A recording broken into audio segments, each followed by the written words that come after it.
ఒకవైపు బాలీవుడ్ నిర్మాతలు Tollywood young rebel star Prabhas చుట్టూ తిరుగుతుంటే టాలీవుడ్ నిర్మాతలు మాత్రం ఇతర భాషల స్టార్ హీరోల వెనకాల తిరుగుతున్నారు. ఇప్పటికే కోలీవుడ్ స్టార్ విజయ్ తెలుగులో తన మొట్టమొదటి డైరెక్ట్ తెలుగు సినిమా చేసేందుకు సైన్ చేసిన సంగతి తెలిసిందే. ధనుష్ కూడా డైరెక్ట్ తెలుగు సినిమా చేసేందుకు సిద్దమవుతున్నారు. ప్రస్తుతం విజయ్ సినిమా మరియు రామ్ చరణ్ శంకర్ల సినిమాలతో బిజీగా ఉన్న దిల్ రాజు బాలీవుడ్ లో కూడా జెర్సీ మరియు హిట్ రీమేక్ సినిమాలతో బిజీగా ఉన్నారు. అయితే తాజా సమాచారం ప్రకారం దిల్ రాజు ఇప్పుడు కన్నడ సూపర్ స్టార్ ని టాలీవుడ్ లోకి తీసుకొచ్చే ప్రయత్నాలు చేస్తున్నట్టు తెలుస్తోంది. శాండల్వుడ్ లో రాకింగ్ స్టార్ అనే పేరు తెచ్చుకున్న యష్ కేజీఎఫ్ సినిమాతో పాన్ ఇండియన్ స్టార్ గా మారిపోయారు. తెలుగులో కూడా యష్ కి మంచి ఫాలోయింగ్ ఏర్పడింది. కేజీఎఫ్ 2 సినిమా తర్వాత కొన్ని కన్నడ సినిమాలు చేయబోతున్నాడు యష్.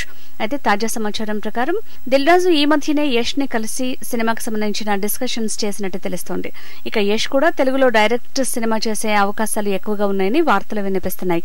ఈ సినిమా తెలుగు, కన్నడలో మాత్రమే కాకుండా హిందీ, తమిళ్లో కూడా విడుదల కాబోతోందని సమాచారం. దీనికి సంబంధించిన అధికారిక ప్రకటన ఇంకా వెలువడాల్సి ఉంది.